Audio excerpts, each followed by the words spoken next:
Alhamdulillah Rabbil Alameen. Today's class is about Robert Browning, our new poet. Our new poet for today's class is Robert Browning. Today we're going just to have a study, an introduction to this poet, to study the main characteristics of his poetry, that includes his concepts of nature, his attitude towards art, and his technique that he masters, which is called dramatic monologue. Dramatic monologue. I think in the introduction to this course, we had discussed something about dramatic monologue. Who is Robert Browning? Who is Robert Browning? Robert Browning is definitely one of the most prominent Victorian poets. When talking about Alfred Tennyson, we should not forget talking about Robert Browning. All right. So Robert Browning is our second poet in prominence, in importance. But with regards to his dramatic monologue, we can consider him number one poet, number one Victorian poet. Well, we can call him a poet of man. Robert Browning can be safely characterized as a poet of man. He loves to delve deep into the nature of man, to study the nature of man.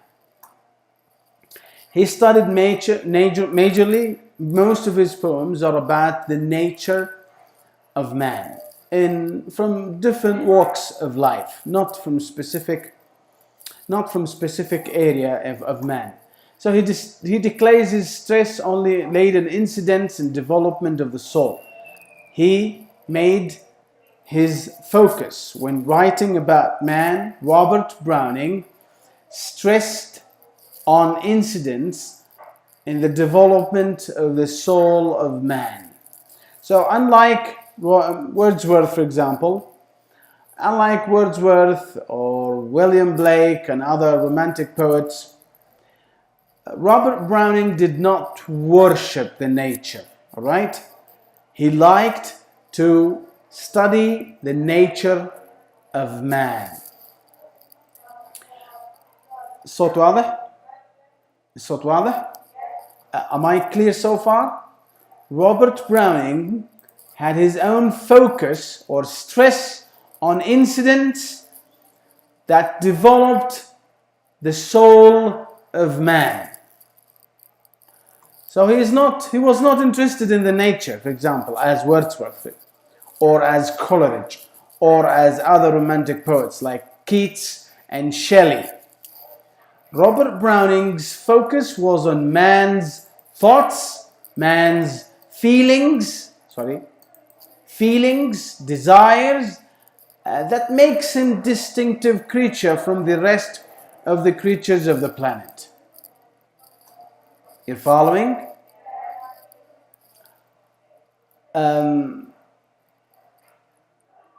These areas of interest determines Robert Browning's writings. All right? Let's get to the concept of nature. What is Browning's concept of nature? You need to underline these phrases and statements, sisters. Are you following? You need to underline these statements and sentences, or maybe phrases. Unlike Wordsworth, unlike means he is not like Wordsworth. Unlike Wordsworth, on the contrary of Wordsworth, who thinks that a common spirit breathes through nature and man, Browning considered nature as a separate entity.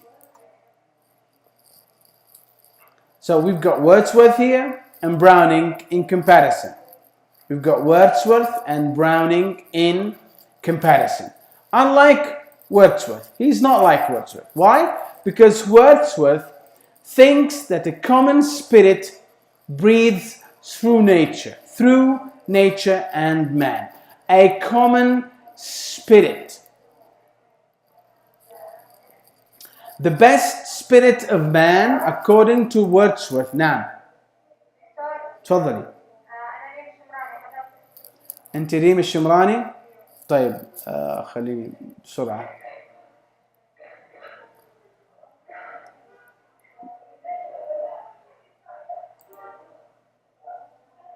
ريم الشمراني أنت حاضرة عندي already. طيب كمل. طبعا هذا طلع في التسجيل يا ريم معليش.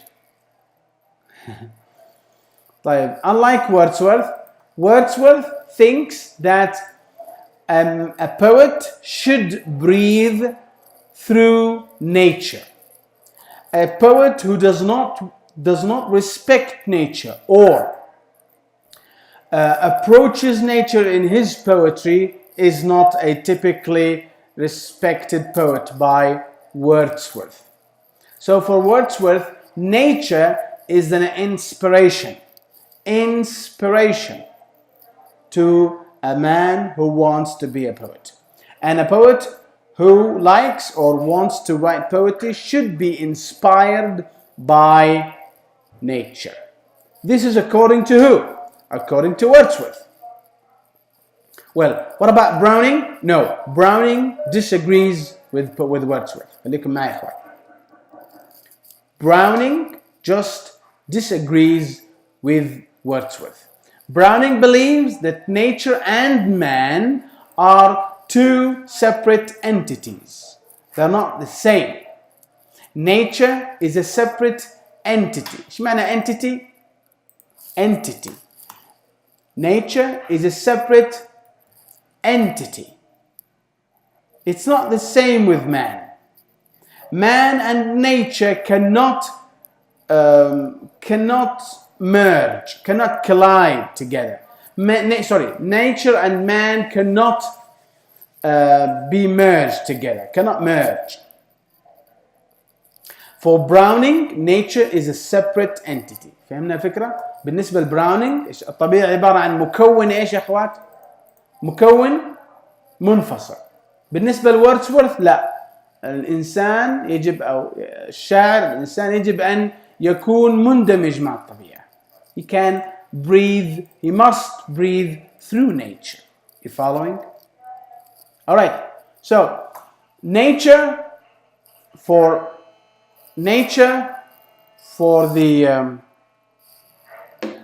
Robert Browning, nature is just a part of man's background. It's not a part of man, but it's a part of man's background, of man's environment. Right? It's a part of man's environment, a man's context. Sorry. Yes. It's a part of man's environment. It's a part of man's context.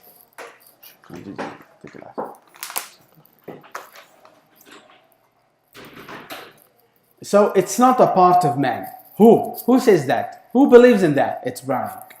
So we have got a clear distinction between Wordsworth and Browning.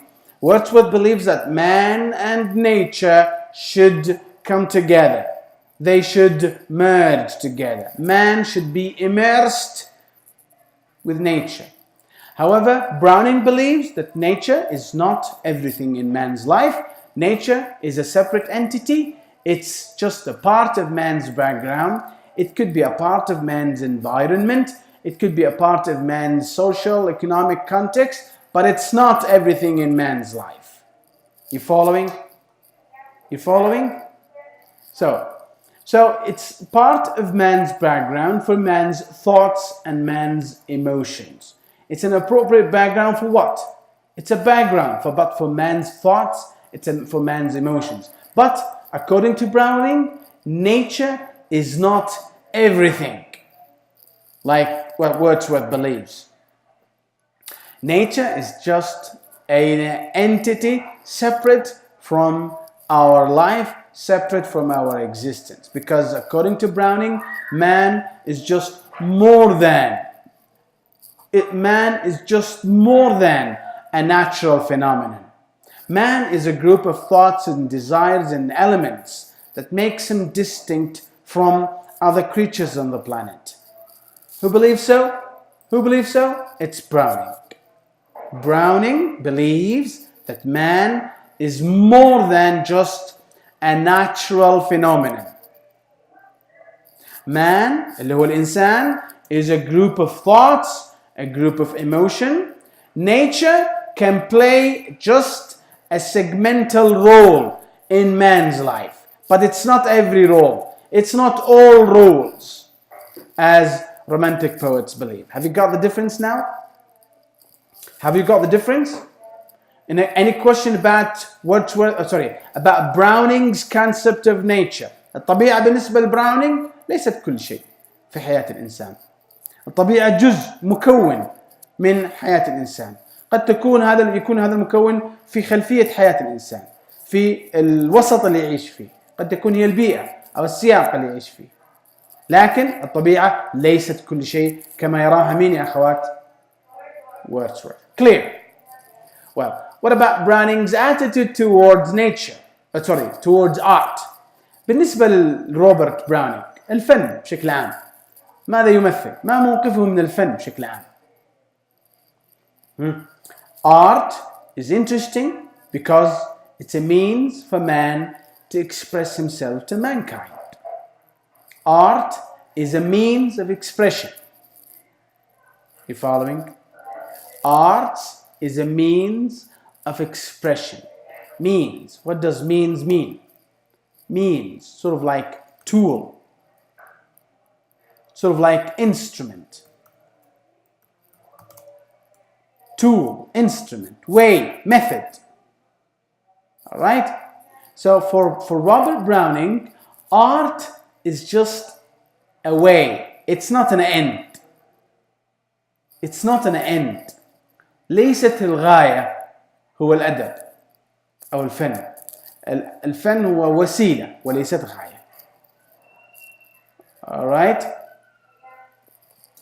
So that's why poetry, music, painting held the chief attraction to art for Browning. Browning, by the way, was crazy about art. Browning was crazy not about poetry, but also about music and painting. This is characteristically reflective in his poetry. If you read Robert Browning's major poems, you will find that Robert Browning was touched by many means of art, such as poetry, music, painting, sculpturing, and so on and so forth. So for him, art is not art for its own sake. Art is a means.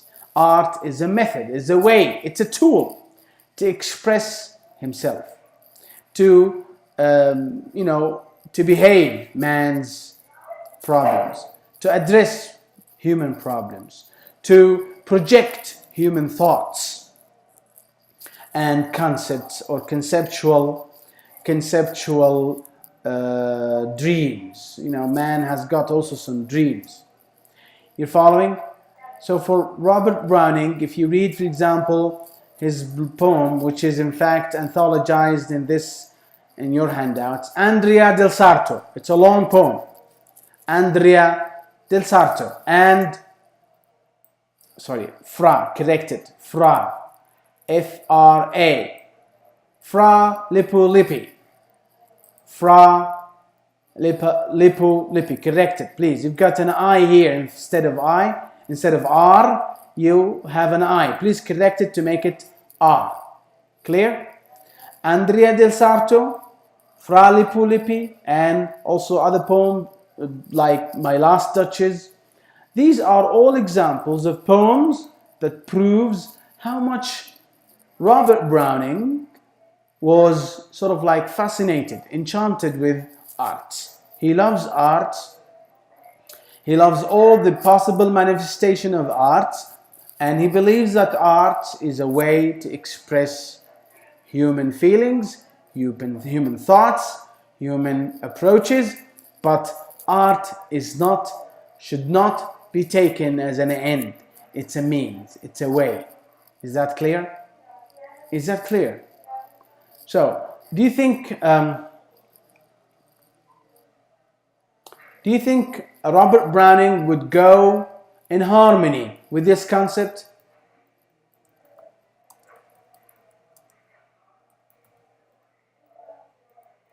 Do you think Robert Browning would go in harmony? Would he agree with this concept? Art for art's sake. الفن من أجل الفن فقط. تفضلي. كيف؟ ما اسمعي. طيب بعد المحاضرة عشان ما أبغى أدخل هذا الكلام في التسجيل يا بنتي. بعد المحاضرة ذكريني. Alright? So, do you think Robert Browning will go side by side? Will he agree with this concept? Art for art's sake. إيش معنى art for art's sake؟ الفن من أجل الفن. زي فكرة التعلم من أجل التعلم. العلم من أجل العلم. القراءة من أجل القراءة فقط. الأكل من أجل الأكل. النوم من أجل النوم. هل هذه يعني does this make man a sinful person? Do we have to agree with such concepts? No. Yes, we write poems, but we need to write poems for not because we want to write a poem. We eat not because we want to eat and that's it. We sleep not because it's only to sleep. All right? So art is good, but it's not for art's sake. Art is good for other purposes, for illuminating, for teaching, for correcting, for reformations of society's mistakes and shortcomings. Art is good for entertainment also. Entertainment is a purpose, by the way. But art for art's sake is a crazy notion for Robert Browning. All right? Art for art's sake, هذه الفكرة is a crazy notion. For who? For Robert Browning. All right? Are you following? It's a crazy notion for Robert Browning. He would not consider this a piece of wisdom or a statement of wisdom. All right? He believes that art is a manifestation of our thoughts, our pains, our troubles, our dreams, our thoughts, our entertainments, our vision. Sometimes poets have got vision. So not only poets, men of arts have got vision. So art is good for many manifestations of art that makes it plausible, that makes it teachable for the readers, for the readership. So art for art's sake is just a crazy notion for who? For Robert Browning. Clear? Is that clear? Do we have to remember these two titles of poems? Yes.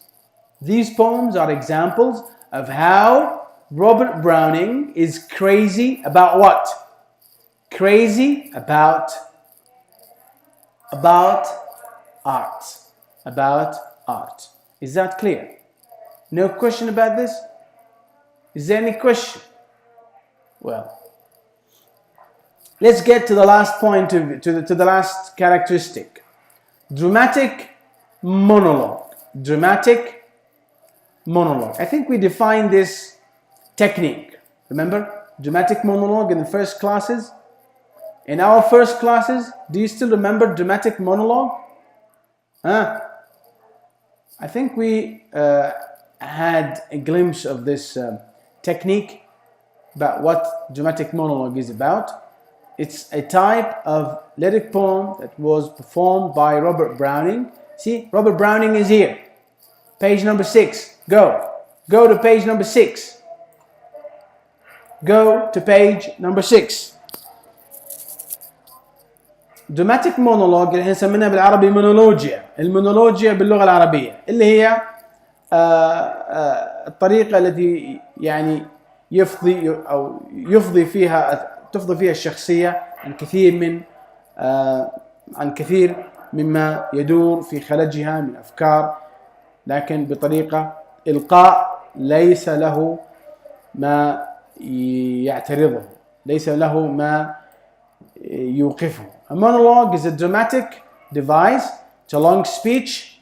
It's a long speech. مقال طويل، كلام أو حوار، مش حوار، هي كلمة طويلة just by a single person. A single person who is talking or expressing his private thoughts، قاعد يعبر عن أفكاره الشخصية to someone who is listening. To someone who is listening, but he is not interrupting. And we studied its basic features. We've got a listener, we've got a speaker, a single person. We've got a listener who's just listening. He does not interrupt. He does not interrupt the speaker. And the poet selects and organizes what the single speaker says in a way that reveals the character of this speaker. The way or the reason why we have a dramatic monologue is that the speaker, a lot of characteristics of the speaker are revealed to the reader. Shall we continue? Shall we come back to our poet? We should just Robert Browning. We go to here. All right. Sorry. Robert Browning. We have Robert Browning was famous for his dramatic monologue. Where is that? Dramatic monologue. Are you following there?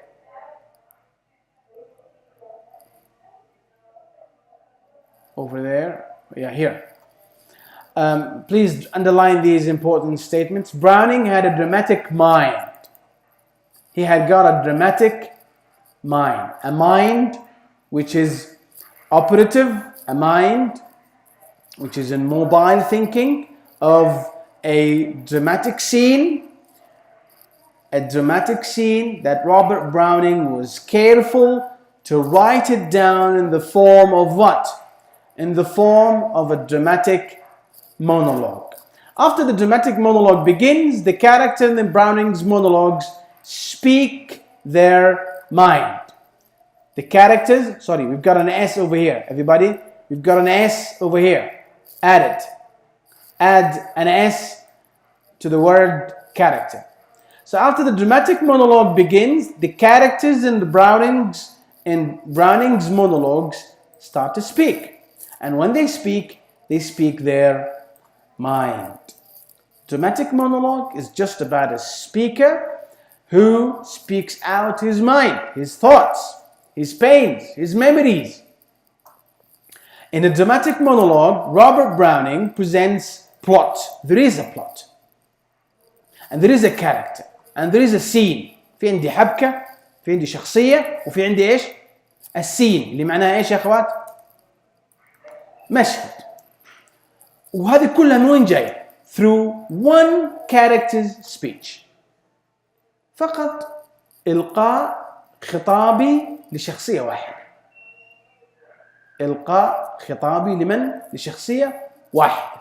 That's why we call it a dramatic monologue. Clear? Is that clear? Well, Robert Browning masters two methods of presenting the action. We've got how many methods? How many methods? No, two. There are two methods of presenting the action. عرض الحدث بالنسبة لعرض الحدث في داخل المونولوجيا هناك طريقتين تبناها مين يا أخوات؟ Robert Browning. Let's go to number one. The situation and the character are revealed gradually and simultaneously. Again, first method. in the first method. The situation, this is capital, it's supposed to be small, please correct it. The situation, الوضع أو وضع الحوار, سياق الحوار, and the character are revealed. يتم إيش؟ يتم الكشف عنهم gradually and simultaneously. Is that clear? Are you sure? Are you sure? What does simultaneously mean? What does simultaneously mean? If this is sure, يعني. Huh? What does it mean? You're cheating yourself. You're cheating yourself. Means? Huh? You got it? Yeah. Simultaneously means at the same time. طيب. Gradually means? يلا يا واضح يعني انتم بتقولوا واضح؟ Gradually means? انتم بتقولوا واضح؟ You're cheating yourself.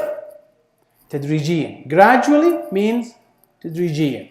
Simultaneously means في نفس الوقت. Clear?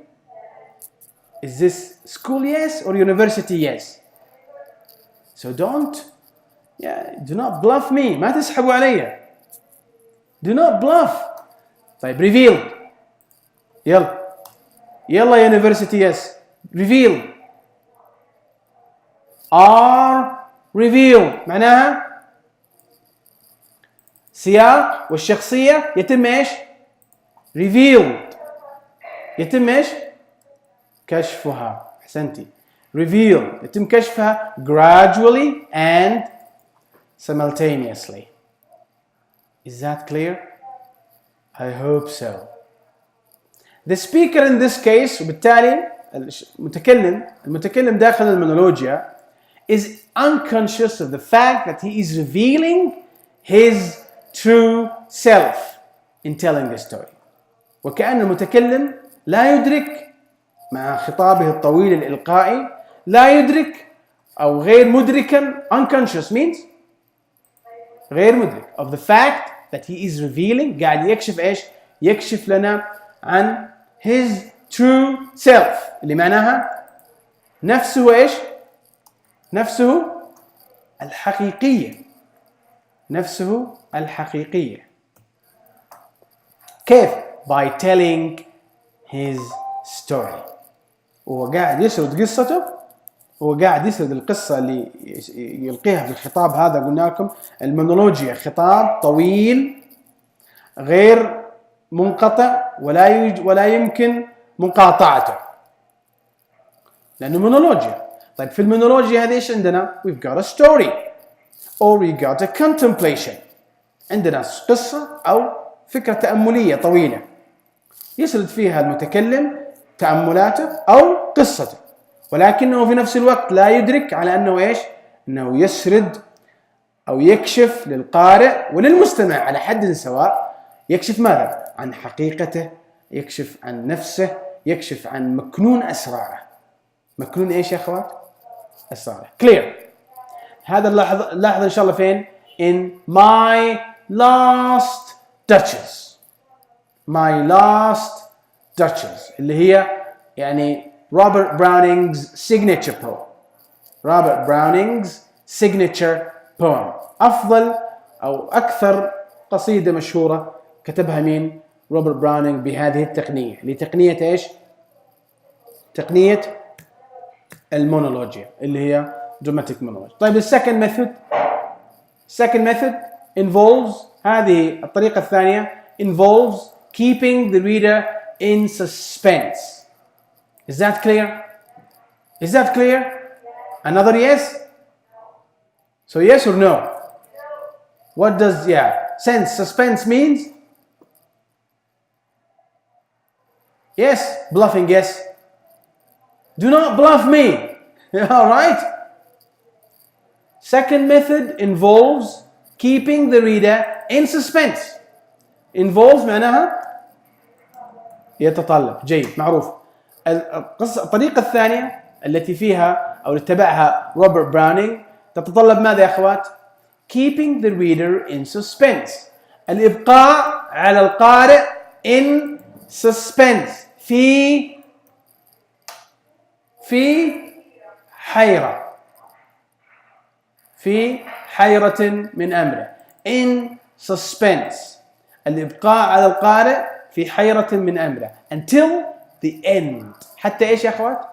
حتى نهاية المونولوجيا. And only then. وعندئذ فقط. Only then. عندئذ فقط. Revealing. إيش يحصل بعدين؟ يا أخوات؟ Revealing the motives of the action. عند نهاية. عندئذ يعني وين؟ عند نهاية المونولوجيا. Revealing the motives of the action. يكشف عن دوافع الحدث. دوافع القصة. أي قصيدة مشهورة؟ The Laboratory. The Laboratory illustrates this method. هذه القصيدة اللي هي بالمونولوجيا، ولكن يعني عندي هنا قلنا لكم في الجزء الطريقة الأولى عندي وهو as the speaker speaks his self is revealed gradually and simultaneously. Are you following؟ الطريقة الأولى الشخصية تتكلم، الشخصية قاعدة تفصح تكشف عن أسرارها. وهو the more he talks, the more he speaks, the more we know. صح ولا لا؟ right؟ كلما تكلمت الشخصية في الطريقة الأولى كلما تعلمنا، صح؟ لكن عندي في الطريقة الثانية كلما تكلمت الشخصية كلما صرنا in suspense. في فرق ولا لا؟ في فرق. عندي هنا تدرج، كشف تدرج لكنه وأسرار الشخصية. عندي هنا لا، كلما تكلمت الشخصية كلما زدنا حيرة. alright؟ طيب متى تنكشف متى تنكشف أسرار هذه الشخصية؟ فقط in the end. فقط في نهاية. طيب أي نوع من المونولوجيا تفضلون؟ الأولى ولا الأخيرة؟ Number 2. يعني we keep, you think it's better to be kept in suspense until the very end of the poem? Is this the way of it? All right, some people would like that, but for me, I like number 1. Sorry, yes, I like number 1. The more the speaker talks or speaks in the monologue, the more I know about him, and the more secrets are revealed about him. All right, you're following? Any questions? Really? Are you sure? Are you sure? Motives. Motives means? Good. Laboratory. Laboratory means? What does it mean? Nobody knows. I know. You're just bluffing me. Please, do not bluff me. Do not bluff me. Laboratory means? احنا بسمناها الآن نختصرها نسميها lab. The lab. No. نختصرها صارت lab. المختبر. نعم. أو المعمل. المختبر أو المعمل. طيب المعمل كاملا the word itself is laboratory. Alright? How do you call it? How do you say it? Laboratory. The laboratory. I think I'm gonna stop over here. The buses have started to honk. If you have any more questions, please sisters, do not feel shy to ask about it next class. After the inter-semester break, have a nice semester break and see you inshallah after the break. Assalamu alaikum.